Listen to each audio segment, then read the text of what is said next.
We talked a lot about him and what a dynamo. We first saw him on the team tour against the NHL clubs last winter. Here it is, first goal coming up. Okay, well, there's Zlukov, dumps it wide over to Alexandrov.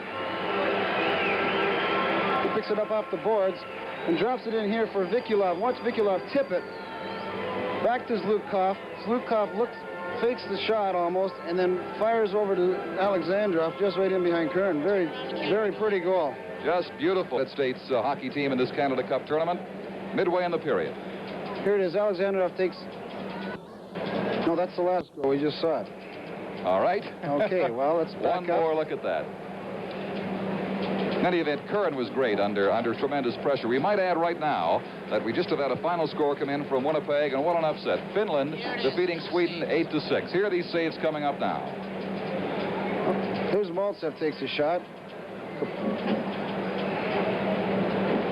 And then Christie getting it in behind his own net, trying to recover for the United States, and he got checked right there. We got the third Russian goal also. And it was given away. Baldерис, that was, with a fine save by Curran. Two-way playoff starting next Monday. Here we are down with that third Russian goal again. Alexandrov takes the first shot, and Zlukov gets it up over the sprawling Curran. Can't do much about those.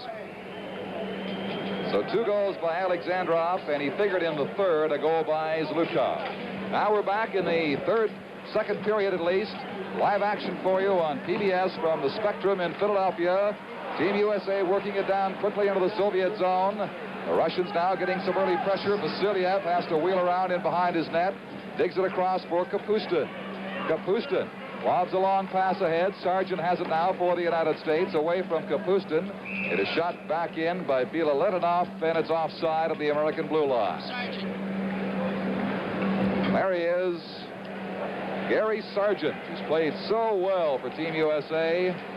Played perhaps the best hockey of his entire career right here against many of these top teams from Europe and from Canada. Nyrop in behind his own net for it. Now they work up the left side. Into the slot at center. Is Talafus inside the blue line.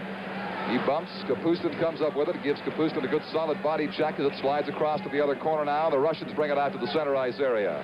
Mальцев centering it. No one there is tipped away as Vikулov had to reach back for it. There's that dangerous line on the ice now. One of them for the Soviets. One of 2 big lines for them tonight. Talafus for Team USA. Crams it inside the line. Nyrop away from Baldерис. For Talafus for the side of the goal. A centering flip pass. Went astray. The Russians come back with Baldерис carrying on against Sargent into the corner. Sargent lost his balance and fell. And it comes up the near boards now for Fatorik. Fatorik swings away at center ice. Mistimed pass on the left wing slides into the Soviet zone in behind. No offside call of the play. And it comes out to the center ice area once again for Fred Ahern. For Mike Christie. Christie, as the Americans change across to Bennett. Bennett got taken out into the corner by Vasilev. Dug it back at the point. Here's a chance. Roll past Ahern stick. And then Alexandrov clears on the right side. It is loose. Inside the line is Zlukov. Zlukov getting set. It is shot blocked by Lou Nanny.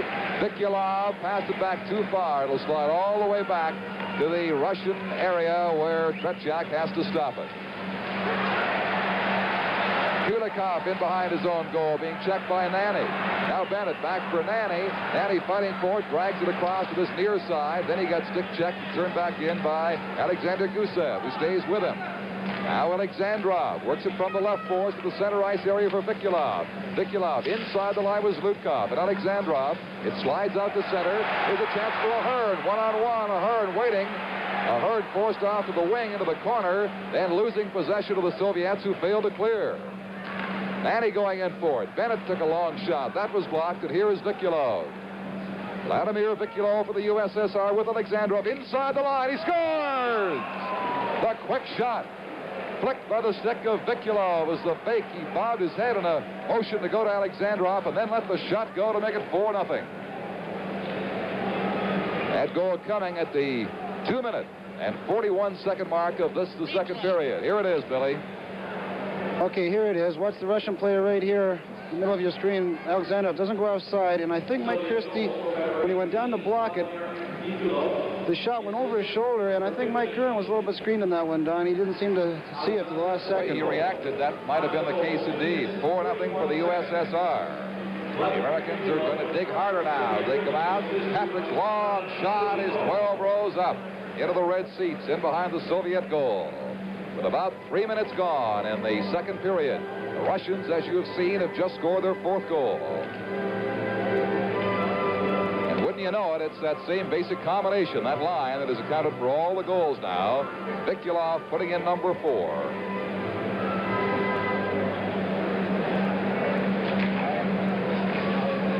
From the face-off, Williams slides it back to Rick Chartraw. He lobs it across the left boards, sliding in behind the Russian goal. Soviets start to work it out now. This is number 16, Krikунов, leaving it at the blue line. Picked up by big Harvey Bennett, and his shot was deflected again. And in Winnipeg, Finland has scored a stunning upset in this tournament tonight, defeating Sweden 8-6. No report as yet from Montreal, where Canada is playing Czechoslovakia. That's going to make things interesting, Don. The Finn team beating the Swedes now. That may fire up the Russians even more. Inside the American blue line. Sliding save by Curran as he came out to meet Alexander Skvortsov and cut off that scoring bid. Well, the Soviets know they have to win if they want any chance at all of being in that playoff starting next week. The favorites now, with Sweden losing, are Canada and Czechoslovakia, and to keep pace, the Soviet team must win this game tonight, and they must win their final game against Team Canada on Saturday at Maple Leaf Gardens in Toronto. The Canadians, the only team with an unblemished record so far. Here's Nyrop in behind the American goal for Sargent. Sargent from the Los Angeles Kings slides it up the boards. Kapustin stopped in there, fed Mальцев. Mальцев setting, shooting, and Curran was screened but got his gloves on it. That high rising shot from the Soviet veteran. It's cleared down the ice. Team USA called for icing with 4 minutes gone in this, the second period. Now I'm going to replay that shot. I don't think he saw that last shot, Billy. Well, Kapustin wound up, and you don't see the Soviets take these big slap shots, but I think it hits the defensive stick right here. And it almost got Mike right in the face, almost. Rising shot, very nearly did. Mальцев won the draw, then lost the puck. Sargent digs it out to the center ice area for Patrick. Patrick with O'Flэгерti missed the slap shot pass across. Going in for it now is Joe Norris. Norris and Mальцев had it slide in behind the Soviet goal. Hailed at the line by Balderis. He lost it. Norris lost it. Kapustin comes out with it, feeds Mальцев. The pass too far inside the blue line. Stopped by Mike Curran in the corner. Mальцев tried to feed it in front, and it's picked up instead by Nyrop. Bill Nyrop works the left side, slides it across the Soviet blue. Into the right corner for Norris. He gets a bump there for the Soviet defenseman. Comes over to Vasilev on the other side. Vasilev handled it right out in front. Here's a slap shot that was high and off the mark by Adel Hangsleben. They seem to be so over-anxious when they get their opportunities. They have no idea, Billy, where the puck is going. No, well, Allen got some good wood in that shot, but again, it was deflected. The defenseman went down. He had to get it up over him, and he made a nice try to get it up over the defenseman, but he got a stick on it, and it went up into the crowd. They seem to be afraid to make a move. They must get the puck off very quickly because they know how quick the Russians are in defending and recovering. Well, here's Alexander Gusев, number 2 for the red-shirted USSR, getting it out toward the center ice area. Chartraw played it inside the blue line, but caught offside there was Bobby Fatorik, and they will face off. We played just over 5 minutes in the second period. The Soviets have picked up their 4th goal early in the period, and it's 4-0 for the USSR over Team USA from the Spectrum in Philadelphia. You're watching it on PBS. Gusев in front of the goal, had trouble handling it. Now he works it out to center ice. Rink wide across. to Alexandrov, digging in the right corner, feeding it back. They pass it so beautifully. That time it's broken up, though. Chartres starts Team USA back 3-on-2. They hit the Soviet line. Inside, the backhand pass was blocked with the skates of Gusef to the corner. Fedoruk knocked off balance. He gave way to Kulikov. Across to Vasiliev, to Gusev, and it comes to the blue line, held in by Fedoruk, who's run down by the Soviet player Krikунов. And back at center ice for the Soviet team is Zlutkov. Inside the line, almost. Alexandrov playing it back. They move it so quickly, they waste no time whatsoever in getting that puck around the ice. Gusev, right wing for Vikulov. Vikulov inside the line, feeding Alexandrov. Back for Gusev. His slap shot was blocked by Fedoruk. And the American team starts out at center. Here's Jensen inside the line with Talafos' sharp angle shot blocked by Tretjak. Milbury came in and gave Tretjak a chop, and the Soviet goalie was asking for a penalty. I don't think the officials saw it that way. The referee, Andy Lagasse from Canada. I think Mike's trying to stir something up there and get Tretjak a little off guard. Well, Tretjak hasn't had much to do. He may think he's not even warm yet. That certainly warmed him up. Let's watch it. There it is. Steve Jensen can really skate. He cuts around number 2 there, the Russian defenseman. Let's go, a hard shot. Tretjak grabs. And you see Milbury come in and give him that little bit of a tap. You might call it a tap. You might call it a chop. But nobody called it a penalty. At least not officially. Here come the Soviets now, inside the United States line. Nairov ties the winger up in the corner. Comes across for Krikунov. Krikунov down to Belоусов. Belоусов got turned around in the corner as the Americans get aggressive now in their own zone and force a face-off on the tie-up in the corner. 13 minutes and 25 seconds of second period action remain, with the USSR leading Team USA 4-0 here in Philadelphia. Team USA has got to get back in that Russian end. The last line with Fedoruk right there and Jensen, they had starting to get things rolling a little bit. You have to get some sustained attack down there on Tretjak. Vladimir Kovin will take the draw for the Soviet team. Digs it back to Krikунov, and it was centered in the slot, broken up by Nairov, and out to center ice it comes. Krikунov tried to play it back in again. Sargent fed a left wing pass. Here it is inside the line for Ahern, shooting, and a great leg save by Vladislav Tretjak. The best test for him in the period. Here's Ahern again. He shot wide. The Soviets, under definite pressure there, got away with it because of great goaltending by Tretjak, and here is shooting by the Americans. Back comes the USSR. Belоусов back to the point. Slap shot was blocked. Sargent tries to dig it out. Leaves it there.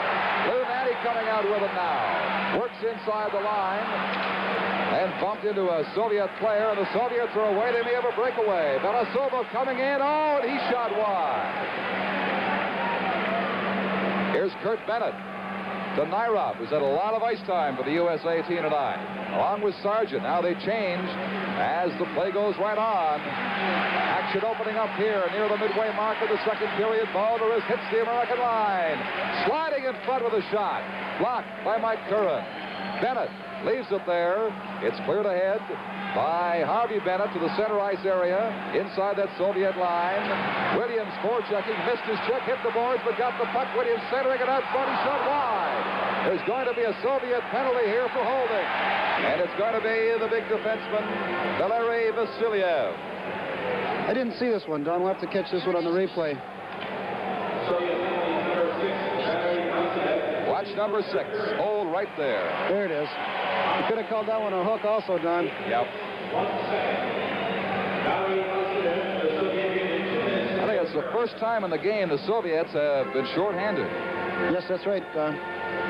Well, Team USA started to take it to them a little bit there and putting some pressure on the Russians. They can't buy a goal, though. This USA team, I'll tell you, Freddie Ahern, who walked right in there a couple of times, just couldn't buy one. Tretjak had been tested just moments before. Made a good leg save on this one, Billy. Very good shot by Freddie. Or is that Butch Williams? That's Freddie Ahern's shot. He drove it at him. Then he got the rebound and shot it wide. That's the best test on Tretjak in this period, certainly. Still 4 4-0 for the USSR. But now we'll watch the Team USA power play in action. Harvey Bennett will center it. Russian short for the first time in the game. Bennett goes into the boards with Bабинов in behind as they fight for control. He's got Chartrand back on the right point, who feeds it across the left side. Here's Patorik's shot. This crowd here warming up to the action now as they sense the United States may be able to come up and break this Russian goose egg so far. That long shot on Tretchak through a maze of players by Chartrand. Now they push and shove in front of the goal. Here we go, here we go. Embers flaring, the USA and the USSR. Sticks going high in front of the Soviet net. Bабinov gave one of the U.S. players there a cheap shot from behind. Here's how it started. Here it is. Chartrand gets an excellent shot away low, and Tretchak makes a great save. He goes into that spread. Here's where the wood chopping began. Butch Williams in there. Williams says, "Hey, fella, you touched my buddy." And he pulls Sergei Bабинов off. There'll be no penalties ensuing from that. Vasilev is out for interference, they called it, with 1:44 left, so it wasn't a hole, it wasn't a hook. He simply interfered with him, as it turned out. But it still cost him 2 minutes, and the United States just 16 seconds into their power play situation right now. Trailing 4-0, nearing the midway mark of this, the second period. And in Montreal, there's no score after one period. Team Canada and the world champions from Czechoslovakia. Earlier, Sweden was upset by Finland 8-6. Patorik over to Chartrand, winding up, and the shot was blocked just in front of the goal with the Soviet defense. Rick Chartrand digs it across to the far side again. Patorik winds up. That's blocked by Tretchak. All around the Soviet goal, the play is whistled down. There's going to be a high-sticking penalty, I think, against a Soviet player. Maybe one each way. Yep, I think they got Bennett for high sticking, and the Russian player slashed him back. So the Soviets will be down to 3 attackers plus their goalie Tretchak, and the Americans will still have the advantage.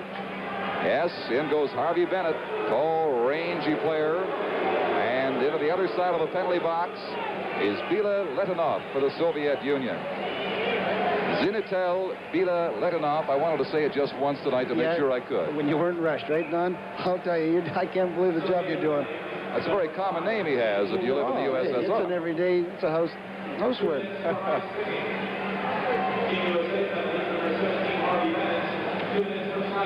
So Bennett's called for slashing, the Soviet for high sticking. Game at 8:36 of the second period. Double penalties. The United States will have the man advantage. The Soviets are being ordered now from their bench to come back out and resume the game as they were huddled there with the coaches.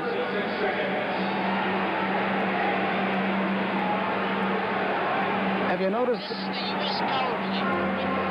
We saw this power play in the early minutes before those last 2 penalties. It looked very, very impressive. These are the penalties right here. Number 5.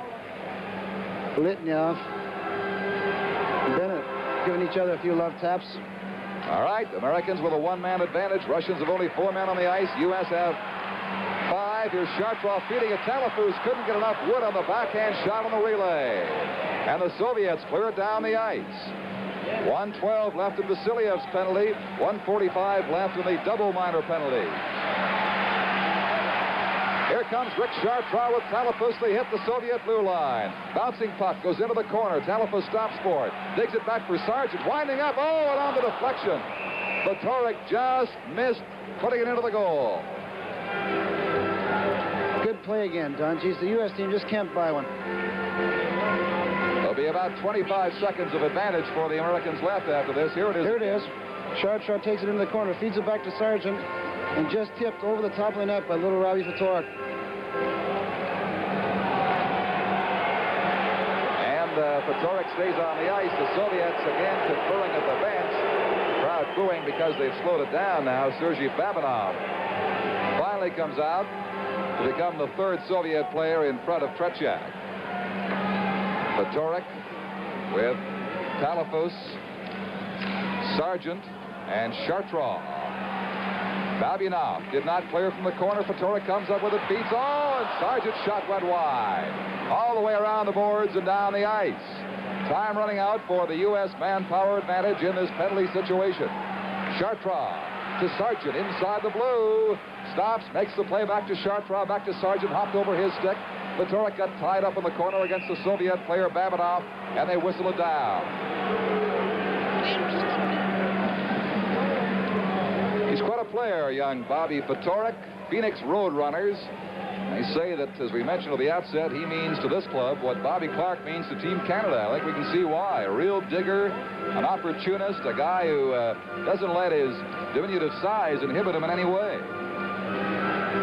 I'm impressed with him, Don. I've never seen him play before, and like you say, he's the Bobby Clark of Team USA. No score in Montreal between Canada and Czechoslovakia. 8-6, Finland upsetting Sweden in Winnipeg, and 4-0 here, nearing the midway point of the second period, the midway point of the game for the USSR. Only seconds left now in this manpower differential on the penalty situation. So the U.S. will have to strike quickly. Kurt Bennett stands at center, wins the draw, back to Bill Nyrup. Nyrup with Manny out there, feeds it on the left side. Bennett in the corner. Kolich circling around in front. They dig it out. No one there to relay it. Held in by Lou Nanny. Nanny winds up right on Tretjak, right at him. A high-rising shot. No trouble for the Soviet goalie on that drive. 10:08. All right, now in behind the Soviet goal, the Russians getting a little careless. Kulikov finally clears it to Vikulov. Vikulov at his own line to center ice, sweeps down the right wing inside the blue. Had his stick caught up, or his skates caught up with the stick of O'Flэгерti, and down he went. No penalty is called. Here's Norris waiting for it. The puck hit him from behind. It is pushed ahead by the glove of Zlutkov, who swings inside the Team USA line. Zlutkov in the corner got tied up by Milbury and lost it. Mike Milbury for Team USA, working slowly out against Vikulov with a pass to the center ice area.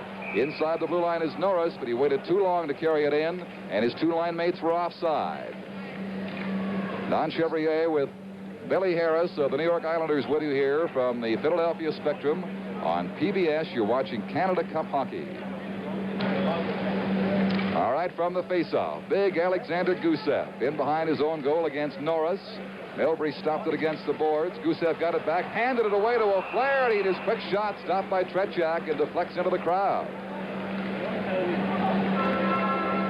Don, the U.S. team has got quite an advantage in shots this period so far. I just hope they can keep it up. Outshot the Russians 9-4.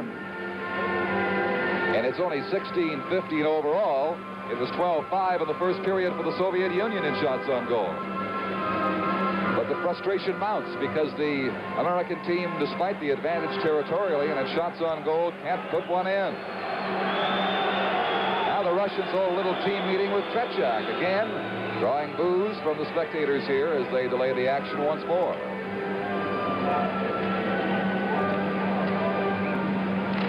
Alexander Mальцев won the faceoff. Then the Soviets got tied up. Here's the pass for O'Flэгерti from Norris. Norris into the corner with it, digs it back on the point. That shot, a pass into the corner, went aimlessly wide. Norris escaped the check behind the goal. Mальцев took it away from him. Milbury winds up. Not enough wood on that slap shot. Norris has it. Can't find a man to pass to, and the Soviets dig it out, and here comes Sergei Kапustin. So Kapustin overskates the puck at the American blue line. Back with it is Rick Chartrand. For O'Flэгерti, it's too far down the ice. They'll call Team USA for icing with 8:17 to play in this second period. And there you see it, 4-0 for the USSR. And I see that you'll be here with the Islanders in Philadelphia, Billy, on September the 19th. We open up here also, Don. Our opening game of the season is here, I think it's October 7th. You could pick an easier place to start, you know. Oh, well, hey, if you're going to start, you may as well start with the best. Face off with Mальцев in the circle for the USSR. Digs it back to Kapustin, winding for the backhand, lets it go, and a fine stop with the short side by Mike Curran. Out come the Americans now. Here's Butch Williams working it inside the line, taken away by Kapustin back at center ice. Williams circles, shoots it inside the blue line, but again, those quick reacting Russians get it out to the mid-ice area. Here's Bennett, dropping it back, the slap shot by Williams, and Tretjak had a little trouble with that one. That might have been partially screened. The Americans now in shots on goal are just one behind in this game. Here's the replay. Got a big edge in the second period, but no goals. Here you see Kurt Bennett dropping it back to Butch Williams here. He gets a good shot away. A little bit of a screen. No rebound, though. Watch Tretjak cover up that rebound. He doesn't leave too many of those lying around. Solid goaltending you can always expect from that man. You better have a good shot to beat him. That's what we try and do with Kenny Dryden, Don. You know, he always gets that first one, but you got to get someone in front for those rebounds. Yet Dryden's lifetime average against the Soviets is over 6 goals a game. It's amazing the trouble he's had with the Russian sharpshooters, as Curran has had tonight, but he's played so well. Out in front, oh, a great chance for Bennett there. He didn't see the puck, and when he did, he was tied up by Vladimir Kovin. Soviets have been under pressure for minutes now, but the United States just can't put it all together and mount into a goal. Here comes Kovin down the left wing, pushed off the puck by Sargent. Sargent passed to center ice. It's left there, an open wing now in the relay as those Americans are not sticking to their positions, getting over anxious. Pops into the U.S. zone. Tried to pass it in front for Belosov. It didn't arrive. Now Sargent. A lot of ice time for him in this game tonight. He's played exceedingly well. Works it up the boards for Williams. Long relay. That's ruled free. Across the blue line. Going in for it there was Craig Patrick. He bumped with the Soviet defender, Sergei Babinov, and then goes in and pounds him against the boards. But the Russians come up with it. Belosov to center ice. Feeding it for Skvortsov. Skvortsov across the blue line. Into the corner. Waits to make his play. Digs it back on the point. Over to Alexander Gusef, winding, and that was blocked by the stick of Mike Sargent. Sargent now will bring it out for the United States. Long center ice pass, broken up by the Soviet player Babinov. Inside the line, right in on Mike Curran, a fine save by the American goalie. Babinov again. They pushed in front of the goal. Curran got backed into by the Soviet player, and then Curran pushed off the Soviet player to give him the goalie. Curran a penalty. Chased the referee, Andy Lagasse, halfway across the ice, but it won't change anything. I didn't see what started. I just saw the great save he made. And all of a sudden, there's a big roar. Number 17, Curran. Curran's pointing to the ref, Lagasse, the crease. I think he's arguing that Skvortsov was in the crease. Let's have a look. Great pass right there. Now, the follow-through there, he is. belted the American goalie, went into him, and then Curran simply pushed him out of there. Couldn't see too much wrong with that. Bit of a cheap call, I'd say, Billy. I think that was Babinov who slipped that pass through to Skvortsov. Just an excellent little flip pass through the legs of the defenseman. I think the Soviet player inadvertently went in too far on Curran, and Curran naturally had to push him off. But the official, Andy Lagasse, saw it differently, and so they'll have to find a man to serve this penalty for the goaltender, Mike Curran. We have 6:14 to play in the second period. The Russians lead at 4-0.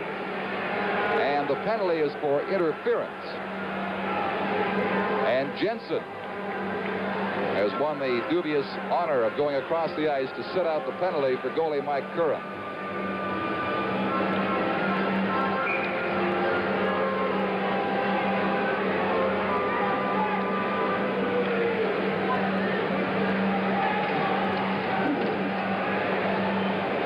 The Soviets will have their power play on the ice again. And guess who they send out? That line that's responsible for all the goals. Alexandrov, Zlukov, and Vikulov. Gusef back at the point with Alexander Kulikov. Alexandrov with it now. Back to Kulikov, winding for the shot that was blocked by Bennett. Rolls to Alexandrov in the corner. Bennett on the boards for the United States, clear. And it's gloved by Gusef as he circles back inside his own blue line. Here comes Vikulov being turned around by Bennett. Alexandrov goes back to pick it up and mount a play for the Soviet Union. Over to Kulikov. Rink wide for Alexandrov. The left winger inside the United States blue line feeds it across from the far point. Kulikov back to Alexander Gusef. Gusef back to Kulikov. Kulikov getting set, passing in front. Alexandrov. It hopped past him. And it's picked up by Chartrand, who got it out over the line and in among the spectators at the Soviet bench.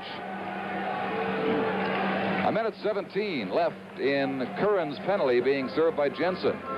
5.5 minutes to play in the second period, and the Soviet Union leads the United States 4-0 in Canada Cup hockey here on PBS.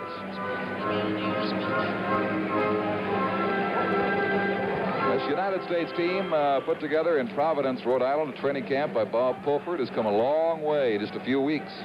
They've got a long way to go tonight if they want to come back and beat the Soviet Union. They trail 4-0. Here's Vasilev. Across to Gusev. Relayed back. As the Soviets finally start out with Zlutkov carrying. Ahead to Alexandrov. Fakes a shot. Goes right in. Got hip checked by Sargent. The puck's in the crease, and Curran lost it for a moment. Went down to cover up and force a face-off. Sargent got a good piece of Alexandrov coming in that time. Less than a minute left in Curran's penalty being served by Jensen.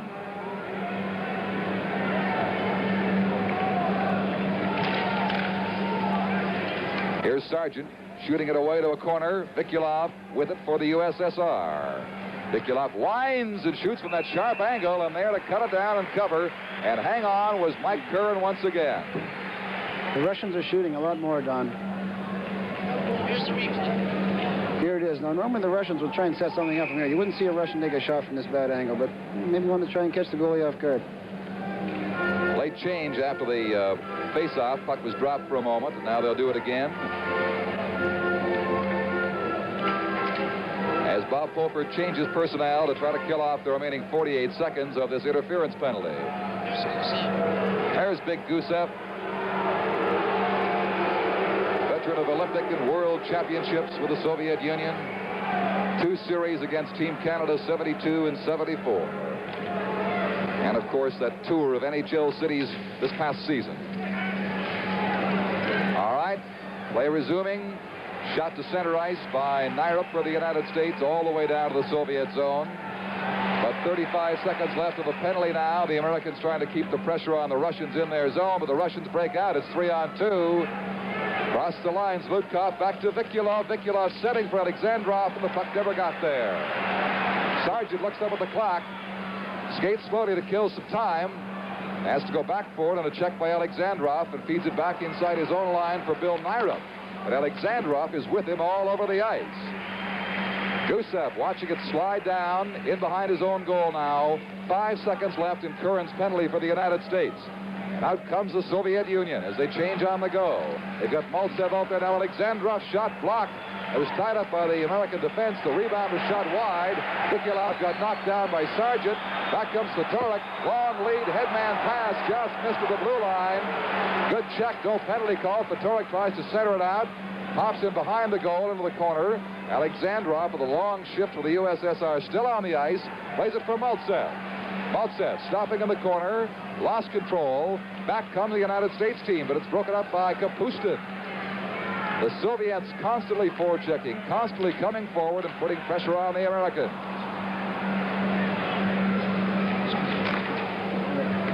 Puck slides down to the U.S. zone. 3.5 minutes to play in the second period. An aimless pass floats back to center ice, picked up by Vasilev. Ahead for number 19, Baldерис.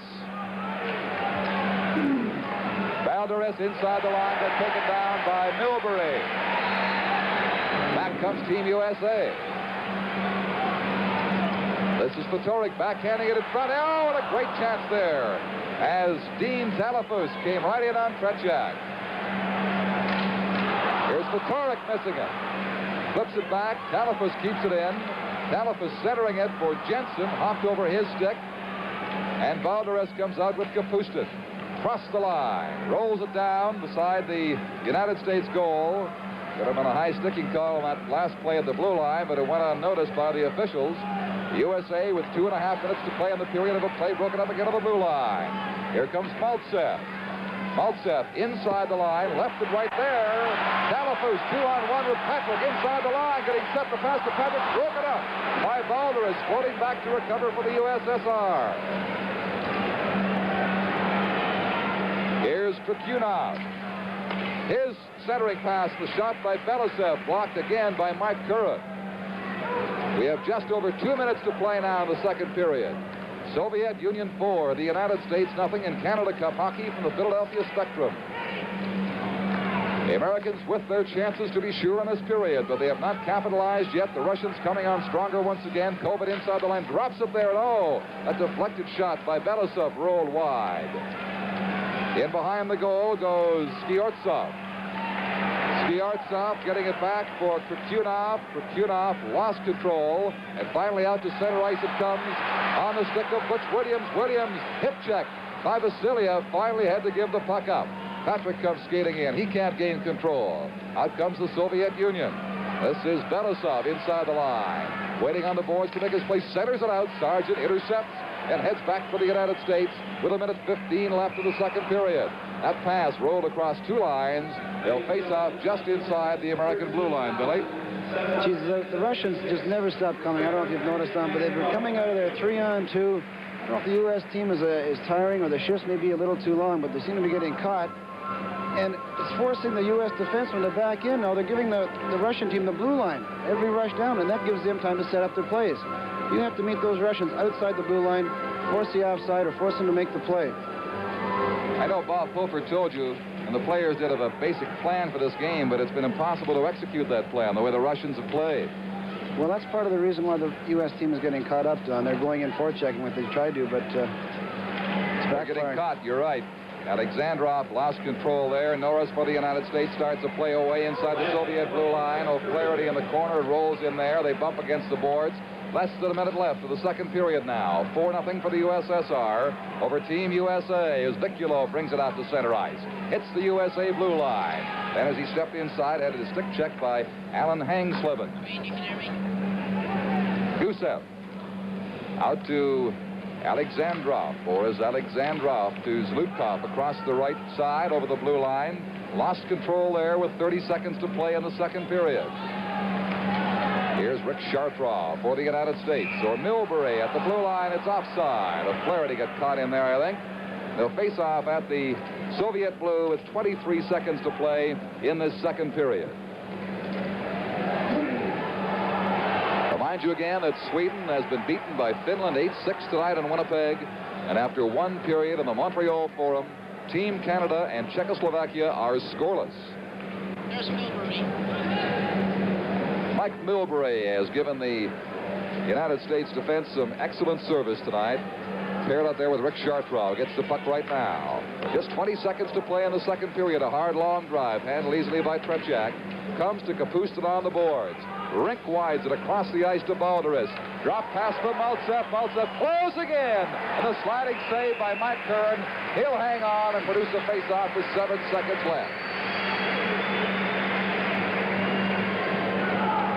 Just can't say enough about this goalie, Mike Curran of the United States team. Watch this, Don. Now watch this. Mальцев take this check. He knew he was going to get hit and drops it to Balderis, was it? Right. And out was Curran. Great save again by Mike Curran. Played it perfectly, didn't he? There's a good look at Alexander Mальцев, cagey veteran of the Soviet team. And 3 Olympic Games with them and numerous world championships. And right now winning a face-off in the corner, but it rolls to Bill Nyrup. Nyrup up the boards, just 1 second left now. There's the siren to end the second period of Canada Cup hockey action here at the Spectrum in Philadelphia. A much, much better period for Team USA. They outshot the Soviet Union. They held them to only 1 goal, and that sounds a bit ironic or a bit inconsistent, but the way this game is going, if you can outshoot them and hold them to 1 goal, you've done well. Unfortunately, Billy, Team USA could not put it together offensively inside the Soviet Union. And if the United States could somehow come back and win this one, because Sweden has lost tonight to Finland, they could be in a 3-way tie for 3rd place. Third period play is underway, but the American team has got a big challenge ahead of it now as the puck is chopped by Ahern up into the crowd. Alexandrov getting 2 goals. Zlukov and Vikulov, 1 each for the Soviet Union. That line accounting for all 4 USSR scoring plays tonight. Puck dropped by Matt Pavlich, comes out to the blue line area held in by the United States. Here's Milbury keeping it in for Bennett. Bennett stopping, flips it right up beside the goal. No American in position to make a shot. Milbury against the board, centers it out. That was deflected, and the Soviet team now brings it out. Here is Vikulov with Alexandrov. They hit the USA blue line. Good moves by Alexandrov, but no one to pass to on the relay as Zlutkov was out of position. Chartrand ties up Vikulov behind the goal, allows Milbury to carry it out. Across to Bennett. Kurt Bennett across the Soviet line. Drop pass for Polic. For Ahern. Ahern had it bounce off his stick and a stick check by Vikulov. Shoots it back in, but trapped there was Bennett for the offside call and the ensuing face-off, which will come just outside the Soviet blue line. Shots on goal to this stage in the game, 21-18 in favor of the Soviets, but they've got a 4-0 lead. Don Chevrier along with Billy Harris of the New York Islanders with you from the Spectrum in Philadelphia tonight on PBS Live Canada Cup hockey action.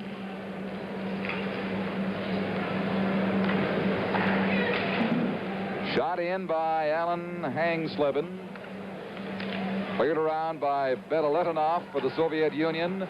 Gets it out on the right side for Lebedev. His first time on the ice tonight. Lebedev's relay. And just missed by Kуликов as the Russians change players and put new ones out there early in this third period. They bump inside the blue line.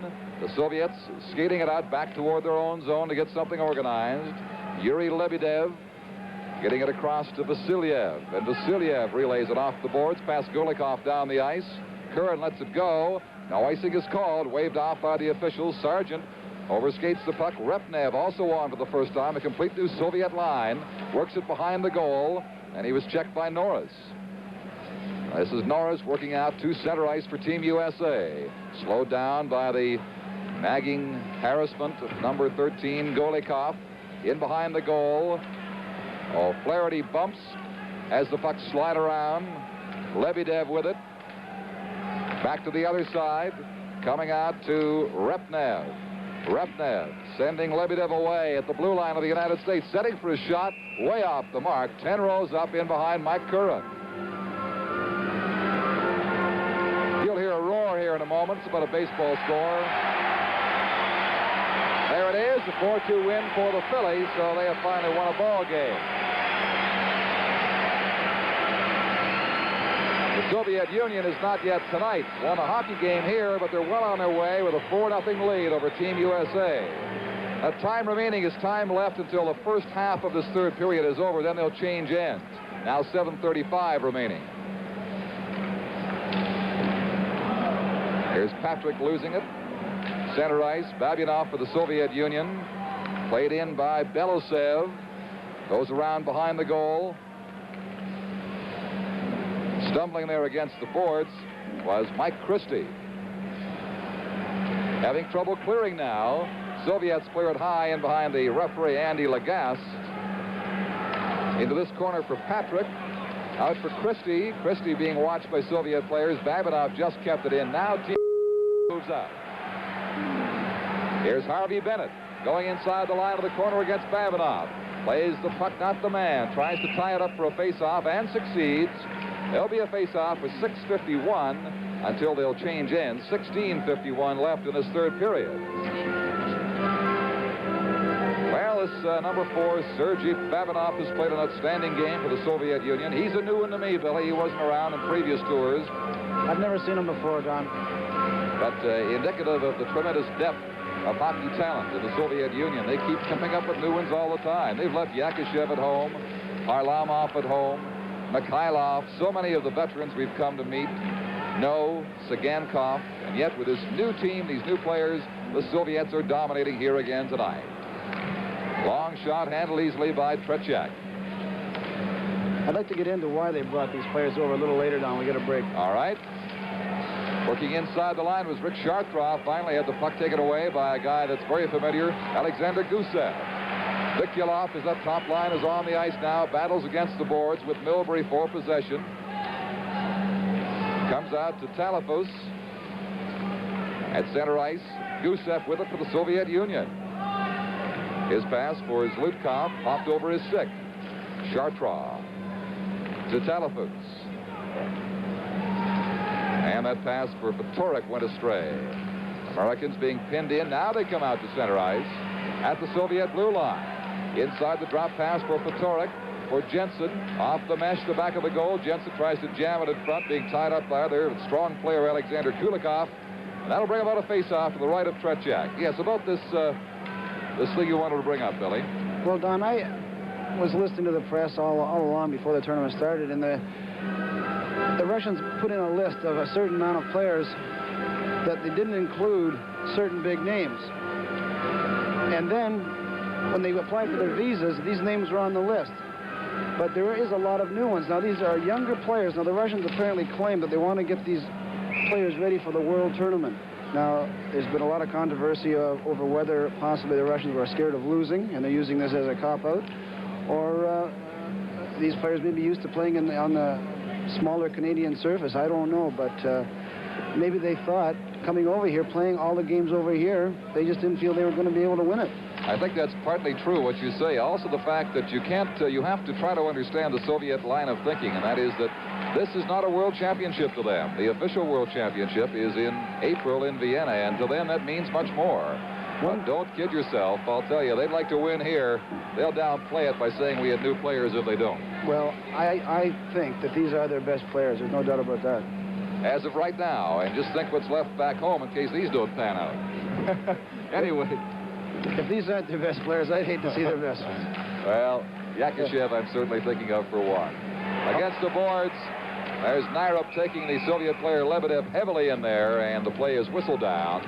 There'll be a face-off coming up just inside the Soviet blue line with exactly 15 minutes left in the third period and the game, and 5 minutes remaining until they'll change ends here in the third period. Another thing, Don, I don't know if you've noticed in those shots down by the Soviet bench, they've adopted, no doubt about it, some, what could you call it, American habits or traits, Canadian traits of the game.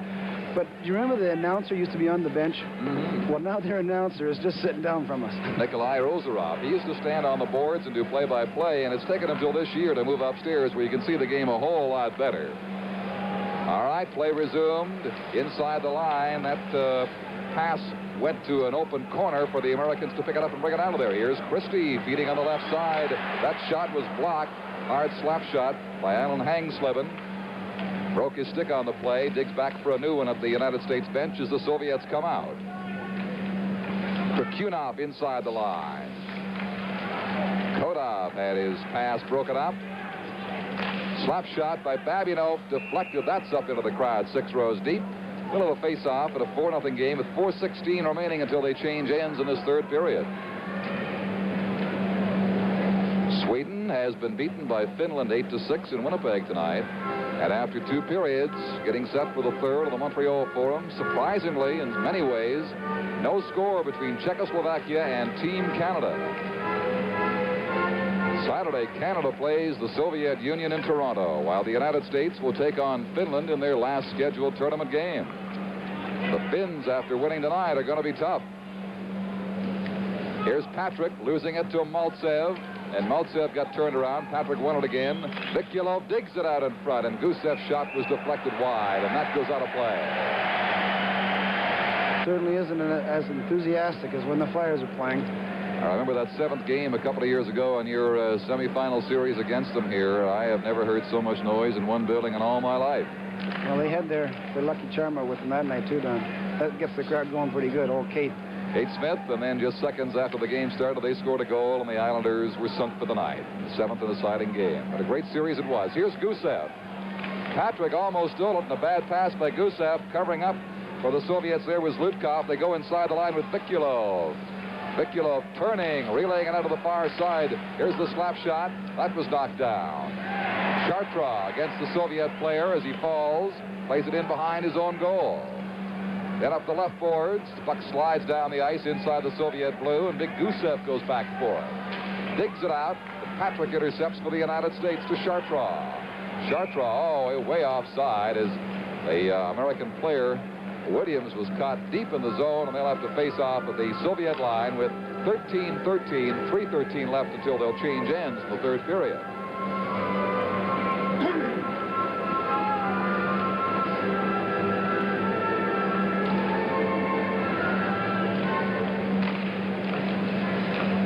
Nairop gets it back from Sargent, then overskates the puck. Here's Jensen to the line. Stopped there by Bilялетдинов. Now Nairop, U.S. team captain, skating slowly in his own zone, moves the puck forward to the left wing to Jensen. He was checked by Lebedev. Lebedev, a quick relay in front of the goal. Passing it out in front again, and Repnev couldn't get there. Here's Lebedev. He's being tied up by Nairop. Puck slides up the boards and finally out back inside the Soviet blue line. Soviets not passing with the crispness they had earlier in this game, but they've got a 4-0 lead now, and maybe you're sitting back on it just a little bit. Patorek to Jensen. Jensen got stick checked. Puck hops out to the line now to Christie, holds it in, shoots, and the deflection just pops wide. Oh, solid body check there as Christie sailed into the Soviet player, Vladimir Repnev, and set him flying.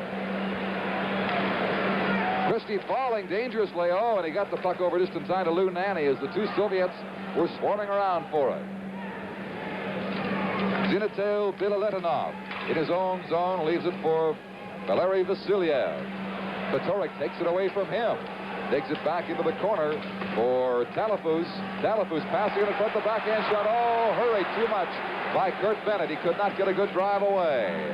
And it comes to the United States line, and inside the hard drive was stopped by Curran off the stick of Vasiliev in the slap shot. Here's Bennett. Center ice. Soviet line inside. Digs to the corner. Still has the puck back to the point. Intercepted there by number 23, Valery Belossev. And down the ice it comes back to the American zone. Here's Bennett. 2-on-2. Bennett with a hard as all. They shoot over top of the goal, and a great scoring chance again. Miscued by the American team. Less than a minute left till the change ends in the third period. Here's Belossev. Under pressure. Falling. No penalty there. Just some good tight checking by the American player Lou Nanny on defense. Christie has been throwing his weight around in the last few minutes. Gets it out to Polic. Polic inside the line. His shot goes wide. Ahern carries on the corner against Babinov. Babinov wins it. Takes a stiff check, but gets the puck free, and it slides down the ice as the contact picks up here with now 20 seconds to play until they'll change ends in the third period. The Soviets lead 4-0. Opening up a little bit now as the American team fires it down wide. The rebound, and Williams hammered one. Or it was number 29, Hangsleben fired one from point-blank range. They're taking runs now. That'll likely be a charging call. Running at the Soviet player was big number 3, Rick Chartrand, and a penalty that really he shouldn't have taken. No, that was needless. He's big and strong enough just to stand still and hit him, but I still don't think it was an elbow, Don. It looked more like a charge, if anything.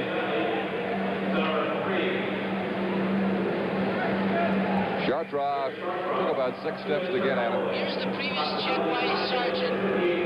Earlier we saw some great checking. Here was that was Christie coming in and belting the Soviet player in the corner, Vladimir Repnev. He went right off after that one too, Don. He was shaken up a little bit. That wasn't the penalty call, by the way. That was the previous check. This one they call Chartrand for elbowing at 9:58 of this third period. So we'll have 2 seconds, just time for a face-off, and then they'll change end.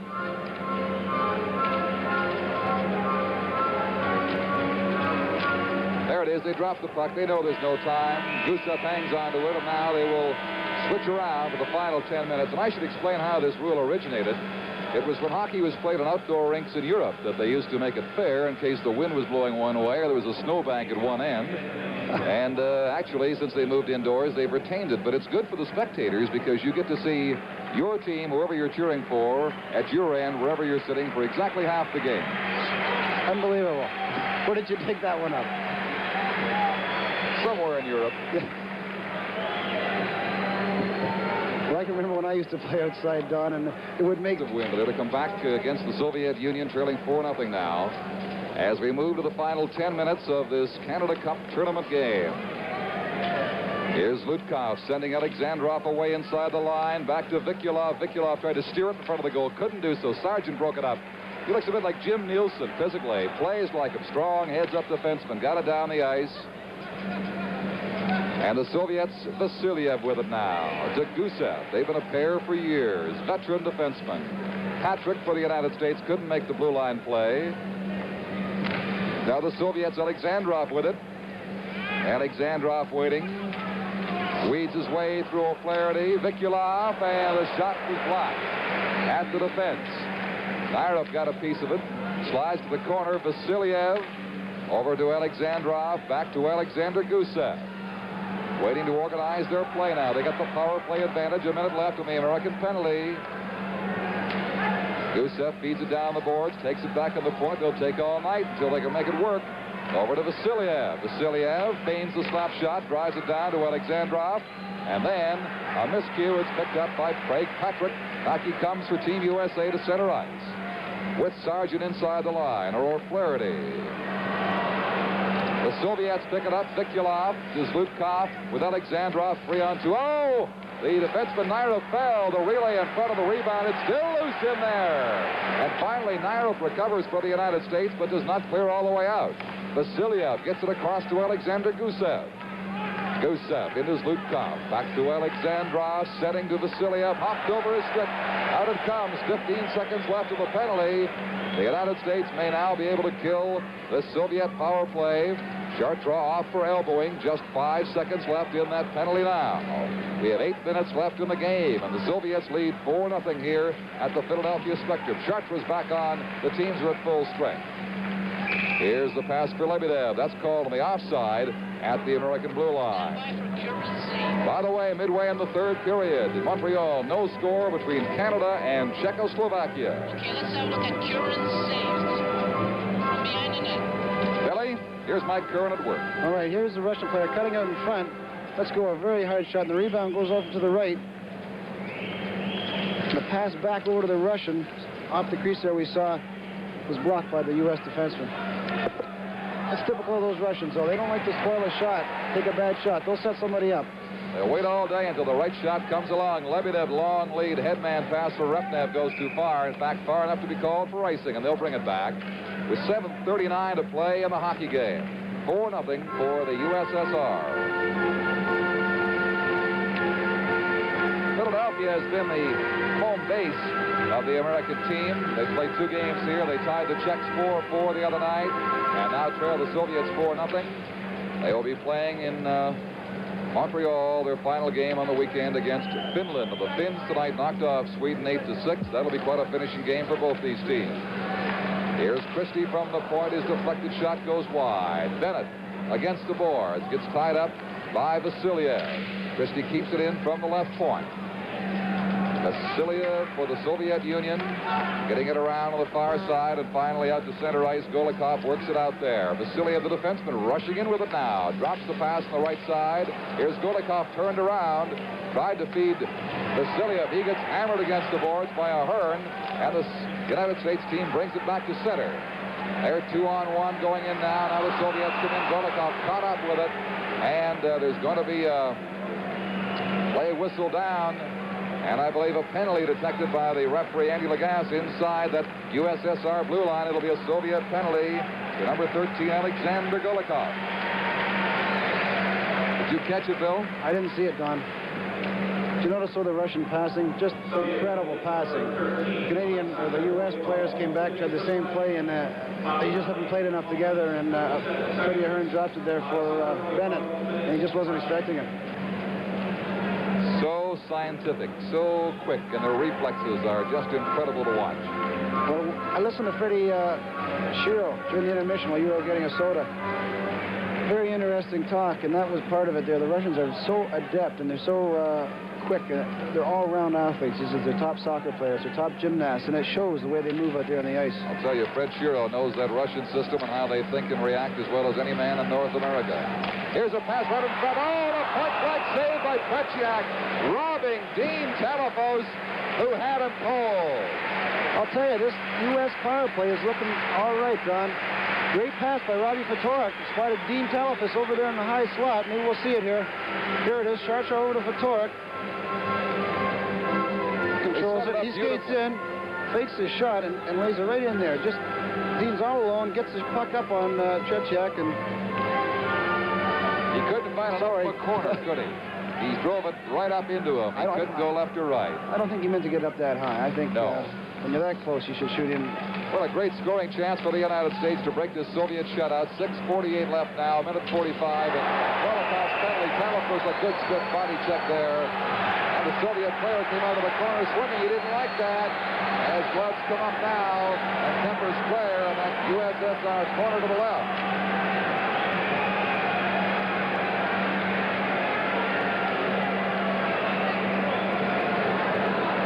And they get them calmed down with 6:44 remaining.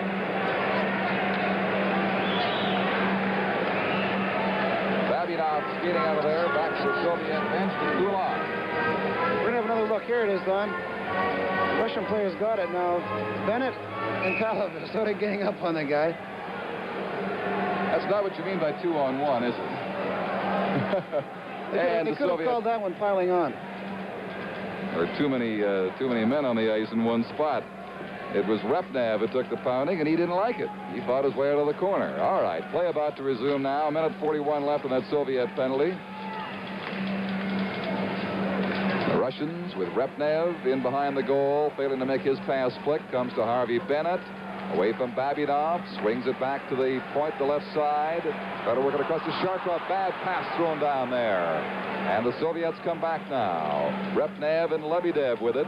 Lebedev killing this penalty, taking all kinds of time. Gives it back to Repnev. Over to Lebedev. These two men playing games with the puck here at the expense of the Team USA power play. And having lost his stick, Fatorik kicks it back to his defense player, Chartra, who gave the puck away once again almost. That was Repnev with a chance. Saved by Nyrup. Nyrup comes across the blue line, or it is Jensen at least. Jensen swings behind the goal, out in front. No one there to connect on the relay. Repnev. One-on-one, lets a fast shot go. Handled high with the glove hand of Mike Curran. 40 seconds to go, and Golikov slashing penalty for the USSR. The United States has not capitalized yet on a power play. They'd love to hear, but right now the Soviets bring it inside. That was Vladimir Krikунов. Had his play broken up. On the left side, sweeping down, it is Bennett. Tall, rangy Kurt Bennett inside the blue line. Drops it back for Fatorik. Fatorik stick check there momentarily. Kept in by Chartra. Chartra down to Jensen. Jensen ties up, leaves it there. In the corner, it slides free for a Hearn. Then a Hearn gets himself tied up by a Soviet player. And they go down in the corner trying to force a face-off. Bабинов finally squeezes the puck with his skates and brings about a face-off. Rick Chartra, who's played for the Nova Scotia Voyageurs in the American League and in the playoffs with the Montreal Canadiens, made a fine contribution. He's got a great future. Got caught a couple of times down ice, made a couple of mistakes that were almost costly, but as a defenseman, he put the pressure on from that point on the Soviets on that attack. We have just 2 seconds left now, the penalty to Golikov. So it appears the Russians have killed off the American power play once again. Here's a misconduct now coming up to Nyrup. He said something to referee Andy Lagasse, and Lagasse was having none of that. I don't know what that was all about. The only thing I can figure out, Don, is Team USA was arguing that the Russian player held it and there shouldn't have been a whistle. Should have been a penalty, or he should have played it. Well, Nyrup is back talking to him again. He's got the misconduct already. And that effectively takes Nyrup out of this game. He's played well.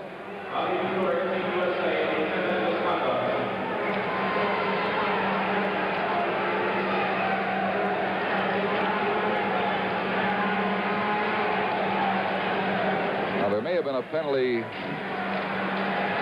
It's Fatorik going into the box, not Nyrup. Nyrup was down talking, I guess, to the captain, appealing the misconduct given to Bobby Fatorik. So they've lost him for the game. Now Golikov comes out on the ice to end the shorthanded situation for the Soviets. Again, we didn't see anything on the part of Fatorik, but obviously he got close enough to say something the referee didn't want to hear. 5 5 minutes left in the hockey game. He's played well, young Bobby Fedoruk. I said it'd be a shame to lose Nyrup. It's a shame to lose this young man, too, the way he's played.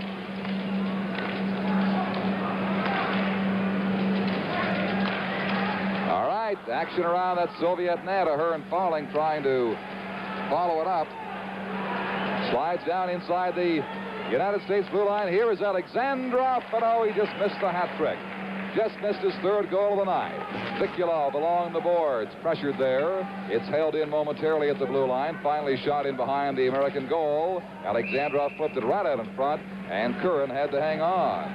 Czechoslovakia leading Canada 1-0 in Montreal with only 4 minutes left in that game, Billy. That's a bit of an upset, I'd have to say. The upset not only is that they're leading, but that powerful, individually talented Team Canada team has been held scoreless for almost 60 minutes by the Czechs. Well, where does that leave? Where's my standings here? Where does that leave now? If Czechoslovakia wins, they'll go to first place, and then it's between the Soviets and Canada that game Saturday to decide who plays the Czechs in the final. So Canada must win against the Soviets if they are to go on, if they should lose this game tonight. Of course, a tie brings about different implications, but right now it's 1-0 for the Czechs. In this game, 4-0 USSR. Just over 4 minutes left. Norris keeps it inside the Soviet blue line. Then Zlutkov runs him down. He takes the Soviet player for a spill. There's a battle going on. Gusef is getting pounded by Hangsleben. The Soviet player was punched twice by the American. The others so far are staying out of it.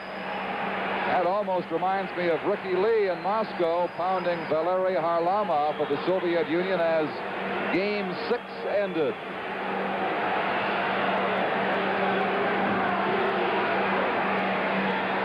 Slevin was angered by the Soviet player and fired 2 punches off at him. At center ice, Vasiliev and Butch Williams are having a little tete-a-tete. I don't think either one can understand the other. I think maybe Vasiliev came off the bench there. Butch Williams intercepted him because there's 6 Russians out there right now. That's right. That is what must have happened. They have 7 men on the ice. There's Butch Williams and Vasiliev having a little chit-chat at center ice. You know, I'm not sure if the international rules provide for a penalty of that nature as they do in the National Hockey League now with the first man off the bench.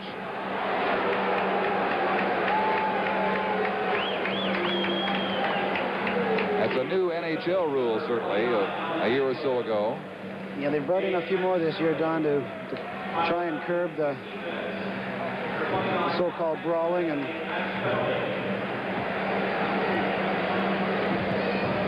I think that is going to be a match penalty, if we heard that right.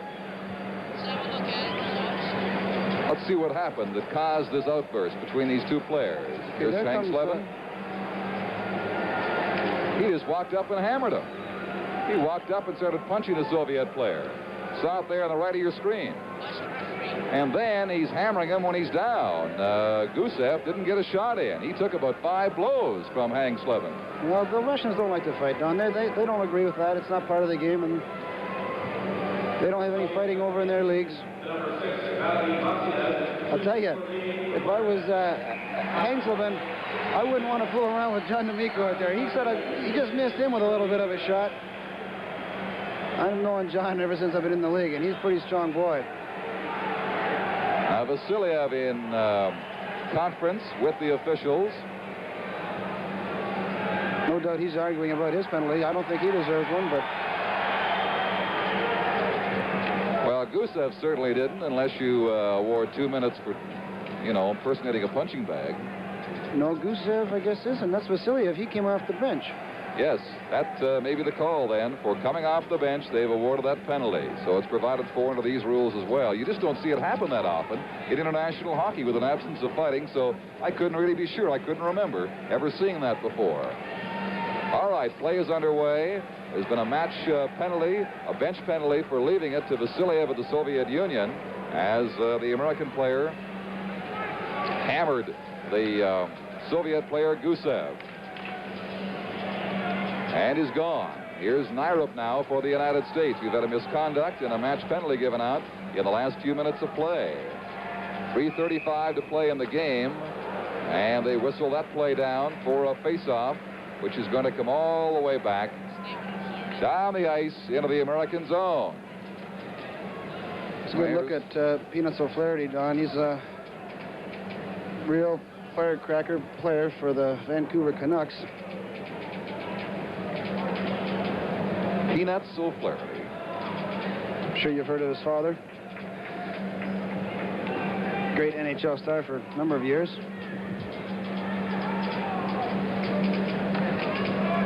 One nothing for Czechoslovakia over Canada very late in Montreal, and 4-0 for the USSR here over Team USA, while Sweden has been beaten by Finland by an 8-6 score, all in Canada Cup action tonight.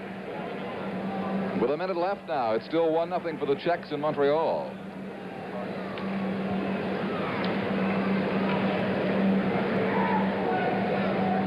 Here, 4-0, of course, with 3:34 to play. The Soviets playing one man short with Vasiliev in the penalty box, but of course they're at even terms on account of the match penalty handed out to the American player, Alan Hangsleben. And I think that probably was born out of frustration as much as anything else. This American team has thrown all they have at the Soviets. They were disorganized early in the game, but they came back to play so well in the second period and had so many good scoring chances that just missed. With a few breaks this period too, Don, they just can't seem to beat Tretjak right now, so you're right. I think it's a little frustration.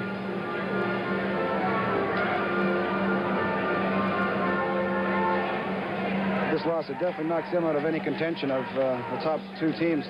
Backhand shot sailed wide into the United States corner, picked up by Harvey Bennett. Bennett, of course, Kurt Bennett, tall, rangy brothers of Team USA. Harvey brings it to the center ice area, then got tracked down by the Soviet player, number 12, Vladimir Kovin. It's inside the American line. Shot back to center ice, too far for Milbury. That'll slide down the ice and result in an icing call against the United States. And now we're told that Czechoslovakia has beaten Canada 1-0. That is a final score from the Montreal Forum, which sends the Czechs to the top of the pack with 7 points. Canada has 6. The Soviets, if they win this game, will have 5. Sweden has 3. Finland has 2. And the United States, unless they can come back, it seems doubtful now, will trail with 1. Don, would you promo Saturday night's game on PBS, Canada and Russia? So it'll come down to a very important game to decide the opponent for the Czechs. Canada versus the Soviets on Saturday from Toronto, and you'll see that on PBS. A game will be starting at 8 Eastern Time.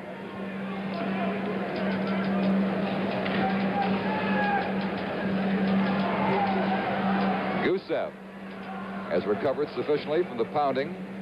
He took a few minutes ago to play this puck up on the right side across the line for Repnev. Repnev lost it there. It goes into the corner. That is Alexander Golikov trying to get it free at the crease, and it is held by Mike Curran, with Christie holding the Soviet player off with 2:41 to play in the game and 41 seconds in the bench penalty to Vasiliev.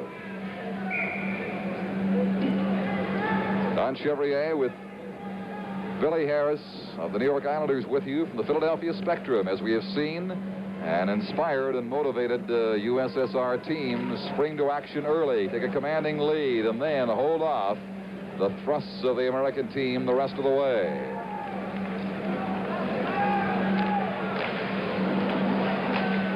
Here's a pass on the right side for Lou Nanny, getting across to Christie. You know, Billy, it's an unusual game of hockey when you think that Team USA tied the Czechs 4-4 on Tuesday, and the Czechs tonight beating Canada 1-0 in the Montreal Forum. There's a goal, the 5th goal by Repnev. As he drove that one on a great shot indeed. Past goalie Mike Curran. Great shot. And I was just about to say, the U.S. is playing well. It's been a great game so far, holding off the Russians, but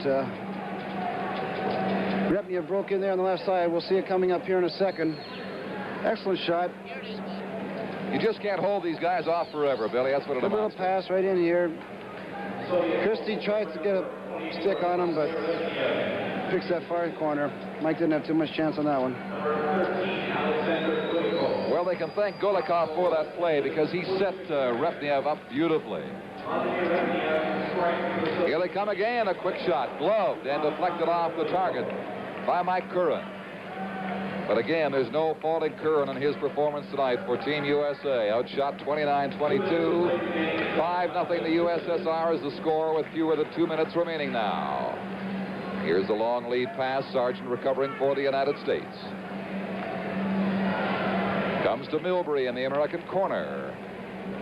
Out to center ice. Russians content to backpedal a bit now and use up some time. Confident they've won this game by a comfortable margin.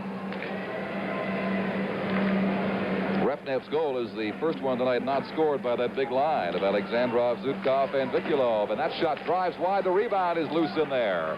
Picked up by Sargent and cleared down the ice for the United States with now 1 minute and 20 seconds left to play. Remember, Czechoslovakia has beaten Canada 1-0 tonight, while Finland upset the Swedish team 8-6. It's been quite a night in Canada Cup hockey in 3 cities: Philadelphia, Montreal, and Winnipeg. Here comes Bennett, weaving his way away from Zlutkov. Into the center ice area, got tracked down by Mальцев, who's been used sparingly in this third period. Of course, the Soviet veteran. Gusev's had good ice time, though, and he's on there right now in possession of the puck at the blue line. 45 seconds to play in the game. Hops over Vikulov, stick that pass. Goes into the corner. Vikulov waiting for it there. Intercepted by Bennett. Bennett across to Milbury. Milbury skates inside the Soviet line. Bumps at the boards, gives it back to Bennett. Bennett's pass off the boards too far for Sharptry on the point. Comes right back down to Mike Curran with now 20 seconds left.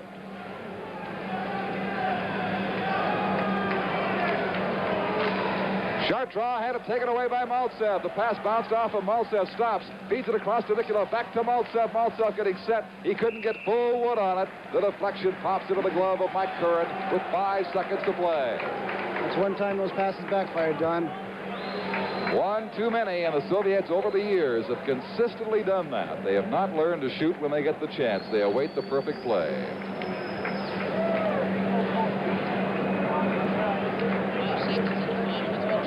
So we have 5 seconds left here, and the Czechs, having beaten Canada 1-0, have turned this tournament upside down. It means that Team Canada must now, with their first loss tonight, defeat the Soviets on Saturday in Toronto, and you'll see that on PBS Saturday night from Maple Leaf Gardens. Seconds ticking down to 2 as Vikulov is elbowed by Milbury, and there it is, the final buzzer to end the USA-USSR Canada Cup hockey game here in the Spectrum. A little bit of a scuffle there with Williams. He looked like he wanted to start something. I don't know. Well, the officials, and these are KG veterans, D'Amico, the linesman, and Pavlich moved right in there. Final shots on goal are 30-22, which makes it appear much closer than it was. But the Soviets got the jump early and maintained that advantage. This